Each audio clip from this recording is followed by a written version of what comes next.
পতনের এক বছর পর গোপনে সক্রিয় কার্যত নিষিদ্ধ রাজনৈতিক দল আওয়ামী লীগ দেশের পরিস্থিতিকে অস্থিতিশীল করতে মরিয়া দলের নেতাকর্মীদের একাংশ।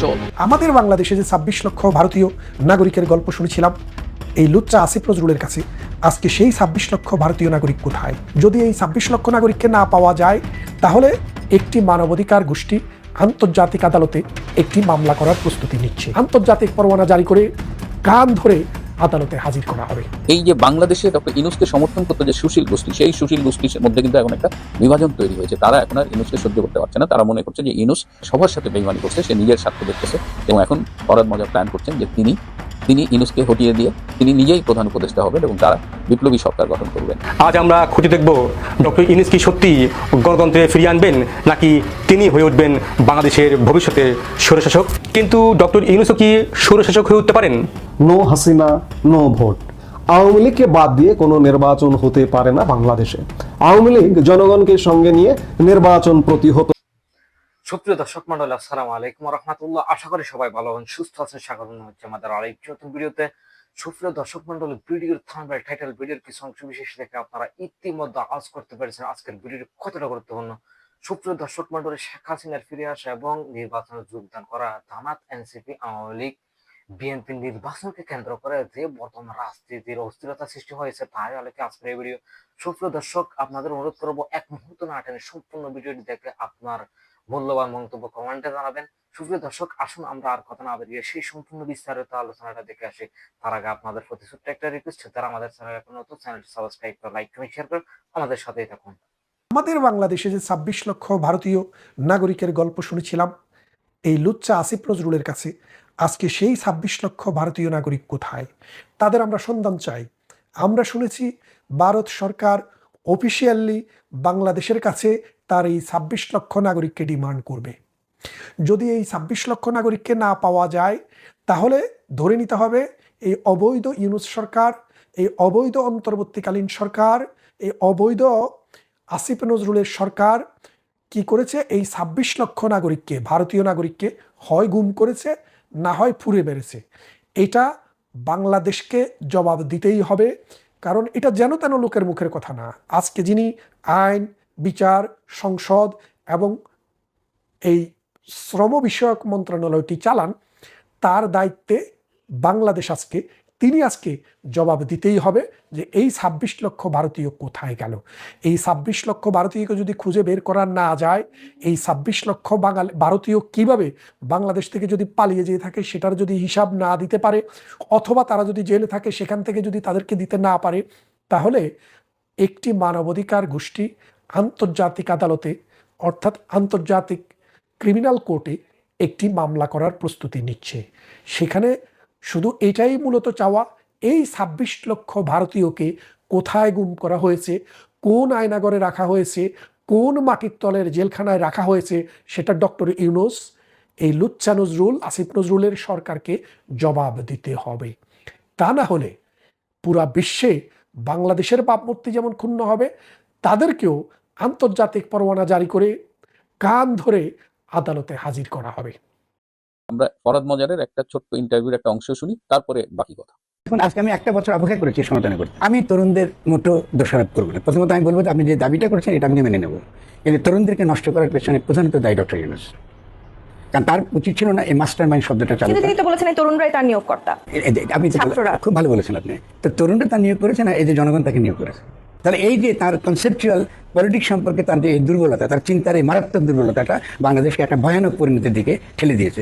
দরকার তো ছিল না, জনঅভ্যুত্থান হয়েছে, আপনি জনগণের সঙ্গে কথা বলবেন। আপনি কি করলেন? আপনি একবার করলেন মাস্টার মাইন্ড, এরপর আপনি ছাত্ররা তাকে নিয়োগ দিয়েছে। ছাত্ররা তাকে নিয়োগ দেয় নাকি রাষ্ট্রে?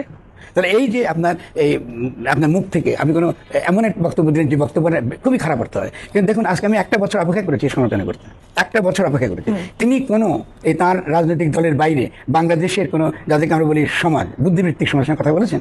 কাউকে ডেকে বলেছেন সমাজ তো শুধুমাত্র জনগণ দ্বারা চলে, জনগণের পক্ষে তারা কথা বলে, আমার চিন্তার বিপক্ষে তো লোক থাকতে পারে, তো তাদেরকে নিয়ে তো তার কথা বলা উচিত ছিল। তিনি কোনো মিটিং করেছেন? তাদেরকে ডেকে বলেছেন আচ্ছা রাজনৈতিক দলের সঙ্গে কথা বলছি, আপনাদের মতটা কি?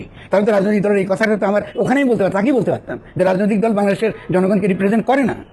এটা তো বলতে পারতাম তাকে, তারপর তিনি শুনবেন না শুনবেন সেটা পরে কথা হচ্ছে, কিন্তু এখন আমাকে তাকে সমালোচনা করতে হচ্ছে যেহেতু তিনি সম্পূর্ণ ব্যর্থ এবং তিনি যে ঘোষণা দেওয়ার পরে আমি তার বিরুদ্ধে এই কড়া সমালোচনা করছি। আমি মনে করি যে পুরো বাংলাদেশের ঘটনার জন্য ডক্টর সিঙ্গুলারলি দায়ী। ফরহাদ মজাররা কিন্তু এতে এখন বর্তমানে খুব ক্ষুব্ধ হয়েছে। এই যে ইন্টারভিউতে বললেন যে 1 বছর পরে তিনি ইউনূসের সমালোচনা করছেন। ফরহাদ মজারদের একটা হলো যে ইউনূস তাদের যে রাজনৈতিক স্বপ্ন ছিল যে বিপ্লবী সরকার, সেটার সাথে বেইমানি করেছে। প্লাস ইউনূস যে এই যে ছাত্রদের নিয়োগকর্তা বলতো, ছাত্রদের মাথায় তুলতো এবং ছাত্রদের এখন লাঠি দিয়ে খেলায় দিচ্ছে, তেজ্য করতে করছে, এখানেও তাদের ক্ষোভ আছে। এখন এই ফরহাদ মজার আসছে এনসিপির বাচ্চা এই রাজনৈতিক ধারাটাকে অন করতে, তাদের রাজনৈতিক গুরু হিসেবে মাঠে নামছে। এবং এই যে বাংলাদেশে ডক্টর ইউনূসকে সমর্থন করতো যে সুশীল গোষ্ঠী, সেই সুশীল গোষ্ঠীর মধ্যে কিন্তু এখন একটা বিভাজন তৈরি হয়েছে। তারা এখন আর ইউনূসকে সহ্য করতে পারছে না। তারা মনে করছে যে ইউনূস এই আন্দোলনের যে স্টেক হোল্ডার ছিল জুলাই আগস্টে, সবার সাথে বেইমানি করছে। সে নিজের স্বার্থ দেখতেছে, সে আমেরিকার স্বার্থ দেখতেছে। এখানে বাংলাদেশ এবং অন্যান্য যারা ছিল তাদের স্বার্থ ব্যাপকভাবে লঙ্ঘিত হয়েছে। সুতরাং অ্যান্টি ইউনূস যে সুশীল ধারাটা আছে বাংলাদেশে, যারা শেখ হাসিনার পতনের জন্য কাজ করেছিল, তো সেই ধারাটা এখন ইউনূসের বিরুদ্ধে সক্রিয় হচ্ছে এবং সেখানে অন্যতম নেতৃত্ব দিচ্ছেন এই কবি ফরহাদ মজার, রাজনৈতিক তাত্ত্বিক গুরু হিসেবে যিনি এই নতুন বেশ নিয়েছেন। বেসিক্যালি আমাদের কাছে সে কবি হিসেবেই পরিচিত ছিল।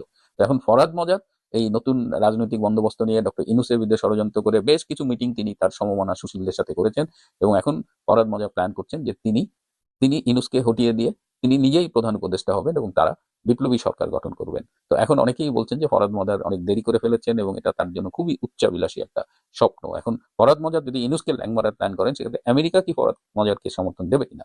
সূত্র বলছে যে ফরহাদ মজারের যে স্ত্রী, বর্তমানে উপদেষ্টা, স্ত্রী না, তিনি তার প্রেমিকা যার সাথে লিভ টুগেদার করেন, ফরিদা আক্তার, উপদেষ্টা ফরিদা আক্তারের সাথে আমেরিকান লবির একটা সম্পর্ক আছে। তো সেই গার্লফ্রেন্ড লবি দিয়ে তিনি আমেরিকাকে কনভিন্স করতে পারবেন কিনা সেটা একটা বড় প্রশ্ন। কিন্তু নিজেদের মধ্যে একটা সংঘাত বেড়ে গেছে এবং সে কারণে ফরহাদ মজার ক্ষুব্ধ হয়েছেন, মুখ খুলছেন। এই যে ভিডিও ক্লিপটা দেখালাম সেখানেও তিনি কথা বলছেন। তো এই অবস্থায় দেখা যাক কি হয়। No Hasina no vote.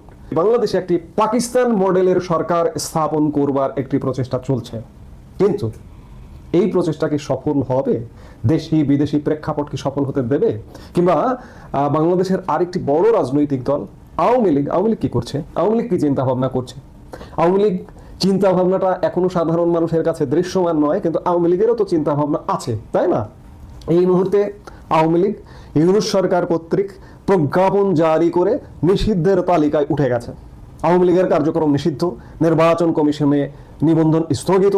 অর্থাৎ এই যে সাজানো গোছানো পাতানো যে নির্বাচনটা হতে যাচ্ছে সামনে, সেই নির্বাচনটায় আওয়ামী লীগের অংশগ্রহণ করবার কোনো সুযোগ থাকছে না বা থাকবে না। পাকিস্তান মডেলের নির্বাচন, ইমরান খান, সর্বশেষ ক্ষমতাচ্যুত ইমরান খান যেমন গত বছরের ফেব্রুয়ারিতে নির্বাচনে অংশগ্রহণ করতে পারেনি, ইমরান খানের দল স্বতন্ত্র হিসেবে শতাধিক আসনে বিজয়ী হয়েছিল।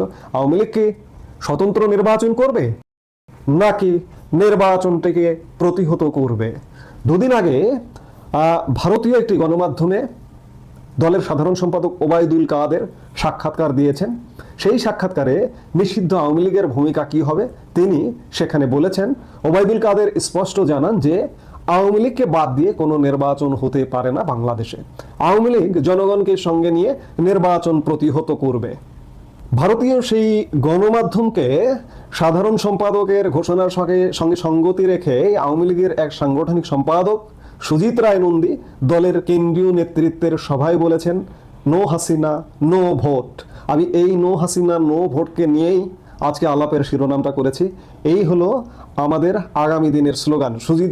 সুজিত রায় নন্দী এটি বলেছেন। তিনি অবশ্য বৈঠকে এর সঙ্গে যোগ করেন ইয়েস হাসিনা ইয়েস ভোট, অর্থাৎ হাসিনা তথা আওয়ামী লীগকে সঙ্গে নিয়ে ভোট করতে হবে, তাছাড়া ভোট হবে না। ভার্চুয়াল বৈঠক ডাকা হয়েছিল ইউনূস সরকারের 1 বছর পূর্তিকে সামনে রেখে। দিনটি আওয়ামী লীগ কালো দিবস হিসেবে পালন করে, অর্থাৎ 8 তারিখে 1 বছর পূর্তি উপলক্ষে আওয়ামী লীগের একটি ভার্চুয়াল বৈঠক অনুষ্ঠিত হয়েছে। সেই বৈঠকে এই আলাপগুলো হয়েছে। বৃহস্পতিবার আওয়ামী লীগের আরও একটি ভার্চুয়াল বৈঠক অনুষ্ঠিত হয়, সেখানে জেলা পর্যায়ের নেতারা হাজির ছিলেন। সেই বৈঠকেও একাধিক নেতা ভোট প্রতিহত করার পক্ষে কথা বলেন আওয়ামী লীগকে ছাড়া ভোট হয়ে গেলে প্রত্যাবর্তন করা আরো কঠিন হবে। ভোট আটকানোই এখন আওয়ামী লীগের একমাত্র কর্ম। আওয়ামী লীগের আরেক সাংগঠনিক সম্পাদক এস এম কামাল হোসেন ভারতীয় গণমাধ্যম দ্য ওয়ালকে দেওয়া সাক্ষাৎকারে বলেছেন, আওয়ামী লীগকে বাদ দিয়ে জোর করে নির্বাচন হলেও তা বৈধ হবে না। দৃষ্টান্ত দিয়ে তিনি বলেন, 1996 সালের ফেব্রুয়ারিতে বিরোধীদের উপেক্ষা করে নির্বাচন করেছিলেন খালেদা জিয়া। শেখ হাসিনার নেতৃত্বে গণ আন্দোলনের মুখে সেই সরকারকে 15 দিনের মধ্যে পদত্যাগ করতে হয়।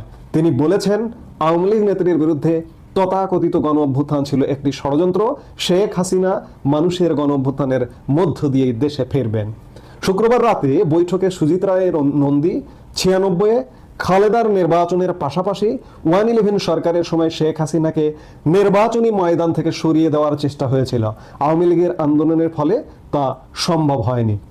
এই মুহূর্তে সরকারের কথা যদি বলি, সরকার বেশ টেনশনে আছে, টেনশনের পরেও বেশ খুশিতে আছে, এবং সরকারের সাথে যে দলগুলো আছে সেই দলগুলোই ভাবছে যে আওয়ামী লীগকে ছাড়া নির্বাচনটা বুঝি হয়েই গেল, নির্বাচনটা করেই ফেললাম, আমরা ক্ষমতায় এসে গেলাম, এমন একটি ভাবনা এই দলগুলোর মধ্যে এবং সরকারের মধ্যে বিরাজমান। কিন্তু বাস্তবতা হলো যে আওয়ামী লীগ সব সময় 40% বেশি ভোট পেয়ে এসছে বিগত নির্বাচনগুলো, কিন্তু এই 40% মানুষকে বাদ দিয়ে ভোট করতে চাইছে বর্তমান ইউনূস সরকার। এবং সুপ্রিয় দর্শক, এতক্ষণ ধৈর্য ধরে যারা সম্পূর্ণ ভিডিওটা দেখেছেন আপনাদেরকে অসংখ্য অসংখ্য ধন্যবাদ। সুপ্রিয় দর্শক, এরকম নিয়মিত বর্তমান রাজনীতি আলোচনার যে ভিডিওগুলো পেতে আমাদের চ্যানেলটি আপনারা সাবস্ক্রাইব করবেন।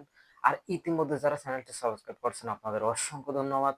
সুপ্রিয় দর্শক, সুস্থ থাকুন, ভালো থাকুন, দেখা হচ্ছে পরবর্তী ভিডিওতে। আসসালামু আলাইকুম।